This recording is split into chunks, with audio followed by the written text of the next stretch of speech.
The Israelite Nation, Worldwide Ministries.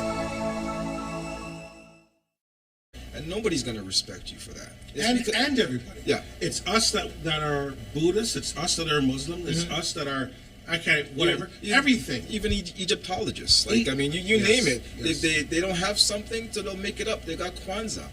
So it's like, what are you? Like, what are you? Right. So you're just about everything underneath the sun except for what you should be. Right. And you're suffering from Yeah. it. Yep.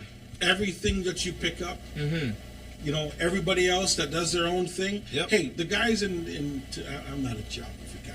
Tibet does Buddha, I think, right? Yeah. Yeah. So they have their blessings, and you see it upon them, Yeah. right? Every nation, they Muslims, they have their blessing, Right. you see it upon them. Right. The Gentiles have their Christianity, and you see it upon them. But what do we have? What about us? What's happening? We got to rally. Yeah. We're getting stepped on our necks. Yeah. We're at the bottom. Every week we're sending in offering money to the TV screen. Right. Every week we're sending in offering money, and our state hasn't changed. It's gotten worse, and that's sadly enough. That's one of the things that I'm afraid of. I mean, you're going to see it. It's going to spike. Unfortunately, the support and everything will spike. They'll make a couple of changes here and there, but the structure will always be the same. And once you're in that structure and you're still trying to do the same thing, I mean, it is insanity. You're continually trying to solve the problem by using methods that you've tried before. The methods are not going to work. They're not going to work. Structure. What is that structure? That is Christianity.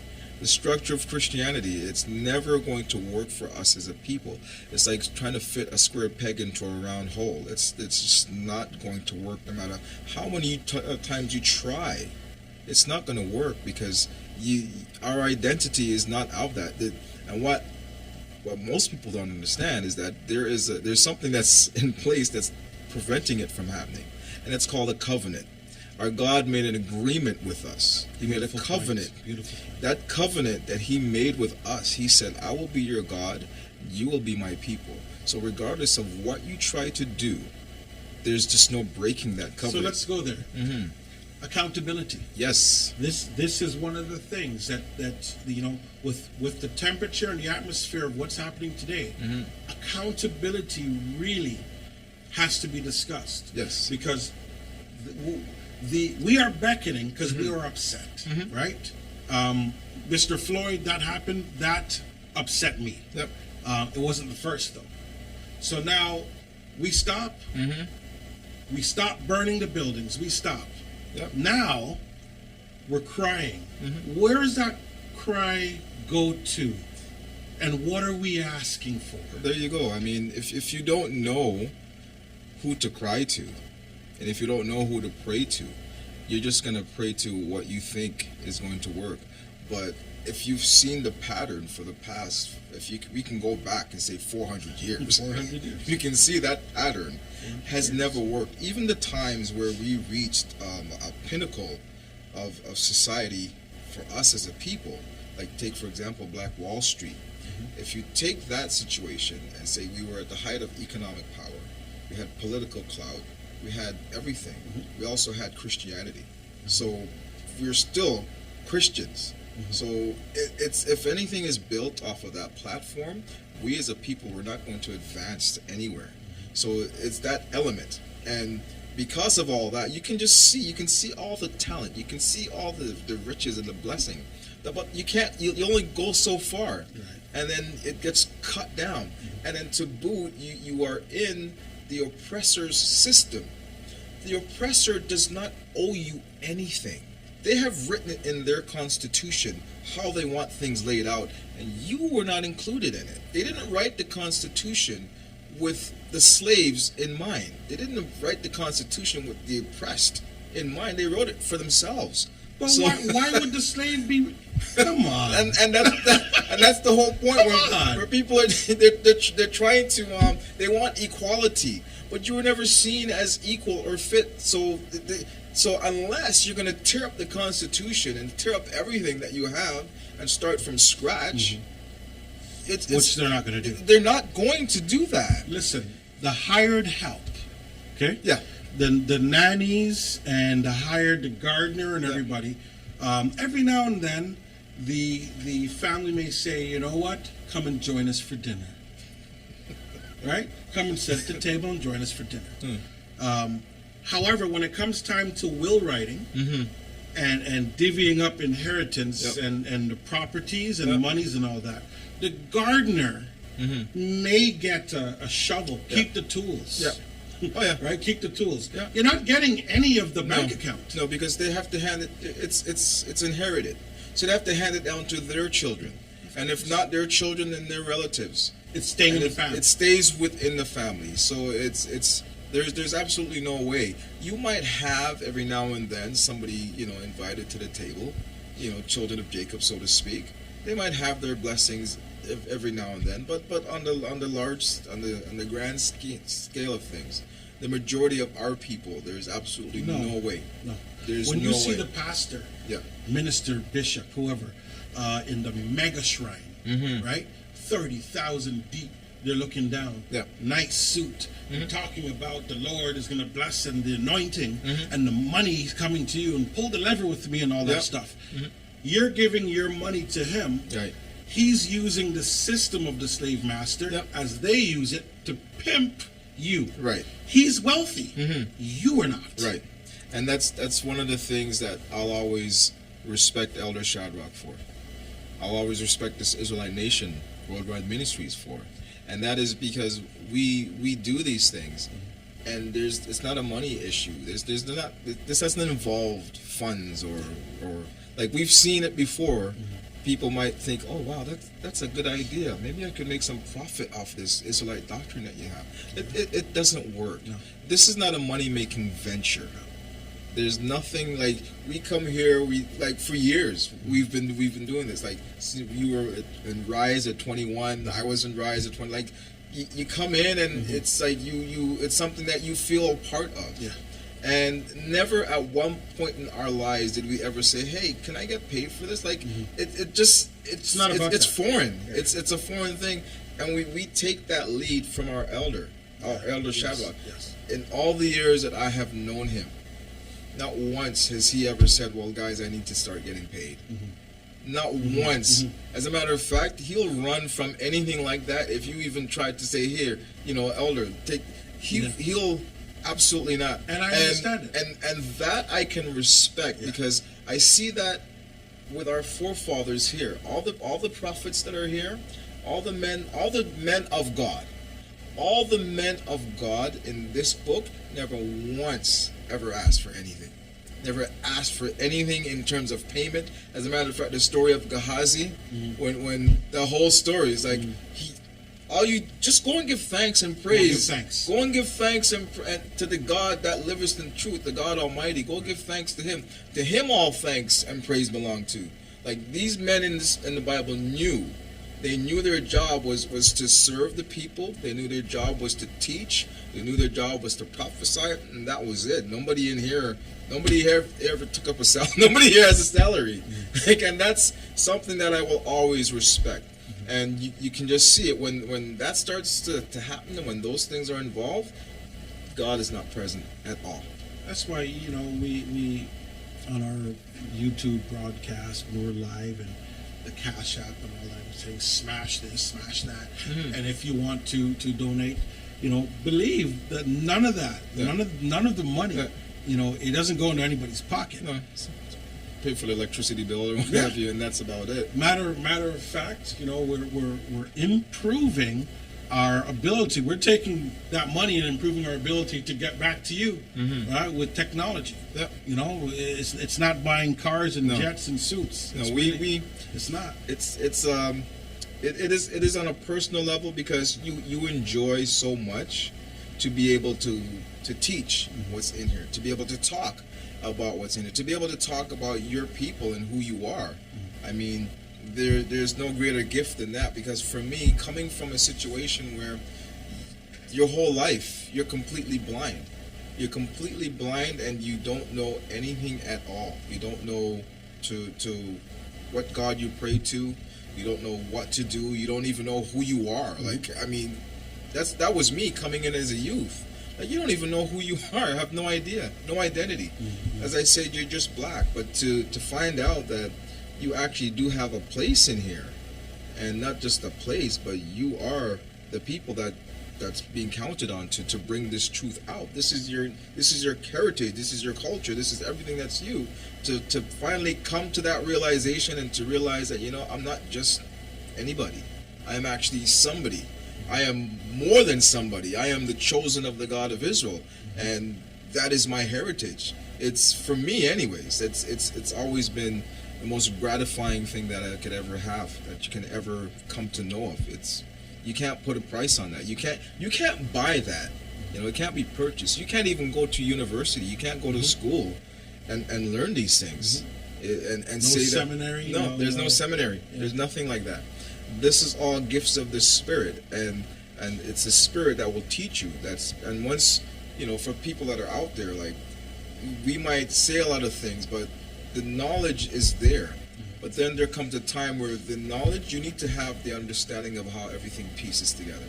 Because there's so much knowledge out there, but to have that spirit of understanding that we have been taught, to know how to pray for that spirit of understanding, it just put things into perspective. So you know exactly how to navigate and to go about your way. It's a calling. It is.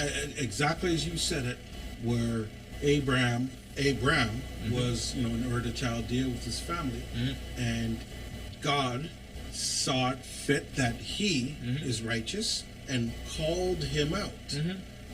And that calling out, right, we could utilize it as a spirit of understanding. Here's how you're going to put the pieces together. Here you go. Here's the fullness of what I require. Right. And for the most part, that spirit of understanding requires that you follow the instructions, and that's the key. Before me be obedient. Yeah, that was the key with our forefathers. Those men, Abraham, Isaac, and Jacob.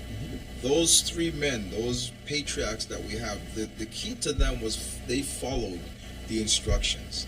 So you'll see that in here quite often, where a command is issued or something is issued, and following those commandments and following those instructions have always been the key in terms of getting the understanding.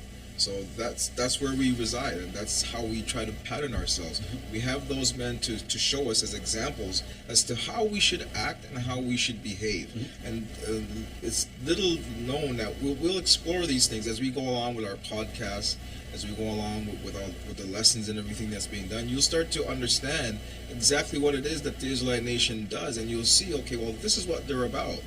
They're about following these instructions, because from that you'll see how we're supposed to actually behave in the land of our captivity with our captors. You know, like our forefathers, they laid down the blueprint, and each and every time we were successful, we always kept our own culture.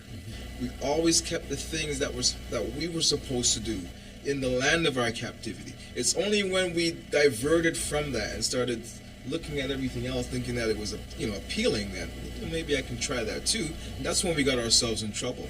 So to maintain that culture, we maintain that Israelite identity, that's where you gain your blessing. That is your wisdom in the sight of all the other nations, when they can look at you and say, wow, yeah, look at those people. I like how you applied that to today, and it's also scripture. Yes. Right? It is true. Look at the wisdom of this people. Yep. Just like Sheba coming to Solomon and the countless other stories. Yep. One of the enjoyable things of our, I don't want to say we're coming out now onto social media, because we've been around, but it's more intimate, and people are we've been around since the 80s. Yeah. Well, people are now, drawing a little closer and pulling up to the set, and now starting to get to know us. Yeah. Prior it was from afar. Now they're starting to hear and to see how we operate, and the application of the scriptures, the application of the law, with the spirit of understanding into today's time Right. is the standing difference that you see with us amongst Right. everybody, every single body. Definitely. Today's climate, with all that's happening, the Israelite Nation Worldwide Ministries, how, or is there a plan? What's our take? How are we approaching or embracing the climate? What's our input to what's taking place today? Well, our input is always to be leaders and not followers. We're never going to follow someone else's culture. That's number one. We're going to follow our own culture and that which is ours. So once you stand on that platform, we will always be on the cutting edge. We'll always be light years ahead. We know how to conduct ourselves so that we're respected. We don't bash. We don't criticize, and we don't compromise. So that in itself will gain the respect of your peers, the people that you work with, the people that you interact with.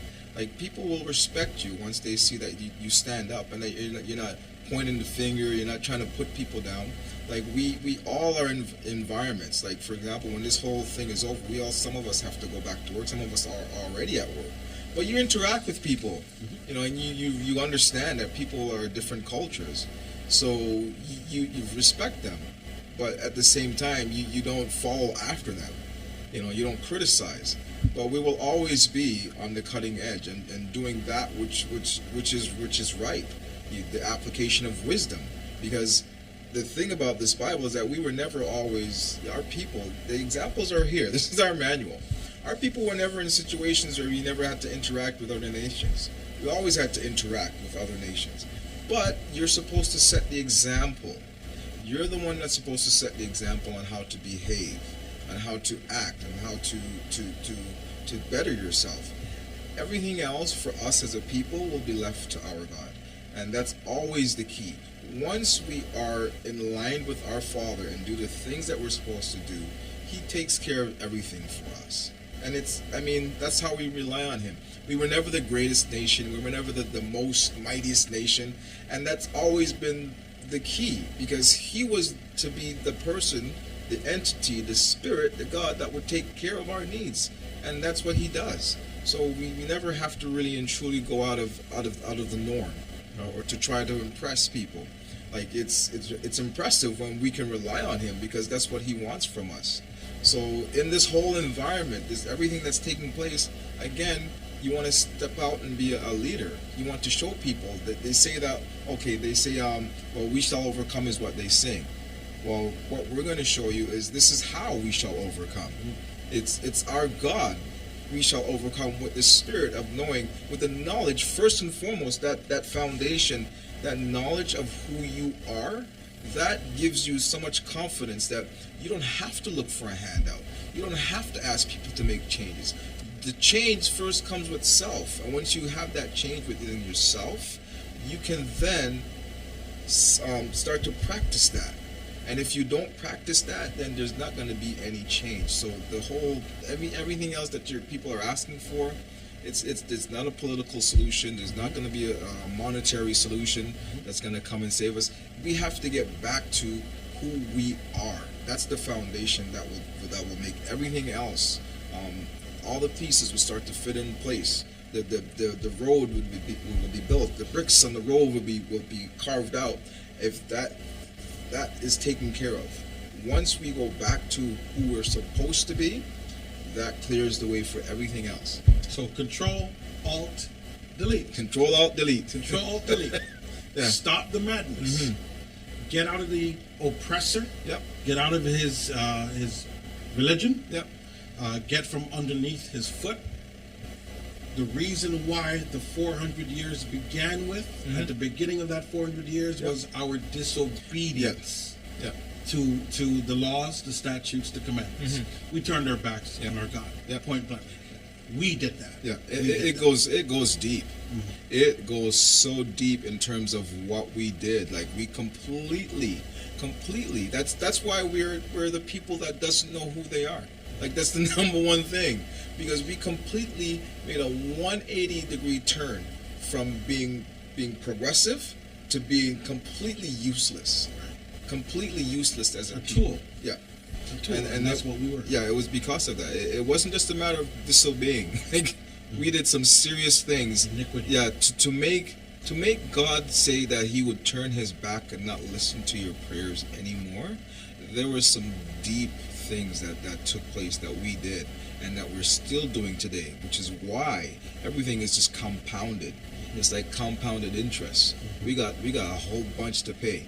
We can't even touch the principal. We got some interest. We're paying off interest. And until the people could start understanding that interest, that you have so much to pay. That's why our God is not going to be coming, open arms, because he knows the nature of us as a people. And it's there in the book of Judges every single time, without fail. Soon as the judge died, or the man of God gone, and he wasn't there anymore, as soon as that was gone, there you had it. Our people went right back into it. So it's a matter of really getting back into the knowledge of who we are and staying focused on what we're supposed to be doing. That will be the key for us to come out of all of this trouble that we're in. And I'm assuming that that message will be echoed. Yes. This coming Saturday. This Saturday we're going to be at Christie Pitts. Mm-hmm. We're having our own rally. Not a rally to say that, down with the government or what have you, or, to bring violence or whatever. I don't even believe like some of these rallies start off as violent rallies or demonstrations or what have you. But we're going to bring our narrative to the table. And we're going to be bringing back what we believe is the solution that we shall overcome, they sing, is what they sing. Mm-hmm. We're coming to show you how we're going to overcome. We're going to show you what it's going to take for us to overcome. We're going to show you and bring to the people what it means for us to overcome, and stop singing that song, we're going to overcome. That's not going to do us any good. Mm-hmm. But we're going to show you what it requires for us to truly overcome and be who we are. So that's what we're bringing this Saturday. I believe it's going to be at 1 p.m. 1 p.m. Remember the 400. Mm-hmm. This is how we shall overcome. Mm-hmm. A peaceful rally, Saturday, June the 13th, mm-hmm. 1 p.m. Christie Pitts Park here in Toronto, 750 Bloor Street. Mm-hmm. You can go to rememberthe400.com for information. Remember the 400 mm-hmm. To get all the information. That's going to be a fun day, informative day, mm-hmm. and we pray a fruitful day. Oh, well, we pray a fruitful day. It will be. It will be a fruitful day. These are the type of things that we do as a people. Like, we will always bring the awareness. Mm-hmm. We'll always bring the knowledge. We'll always bring the understanding of the solutions to our spiritual problems. And that's what we have to highlight, that it is a spiritual problem. So we are going to bring our solution. We're going to bring, the method by which to do it. Excellent. Yes. So solution, the spiritual problem, the solution, the method as to how we shall overcome. Mm-hmm. Elder Freddy, has been fantastic. The time zipped by. It's been an hour already. It's been an hour or something like that. Please, Kirk, it's always a pleasure. This is why we can converse. Yes. We can debate scriptures. We can get into all, yeah. because we have that foundation right. as to who we are. Right. We can go for days discussing. And we didn't even. We could open up and go for another couple hours and all. But this is good. Mm-hmm. That this frequency we're speaking, we're sharing it with the world. Yes. Getting everybody a little bit warmed up to who we are and how we do things, mm-hmm. and this solution is at hand. Yes, it is. And it's time to get going as the 400 years is over. Fantastic. Well, thank you for joining us once again. The Israelite Nation Worldwide Ministries podcast. We will be back. There is more. But until then, peace. Peace, everyone.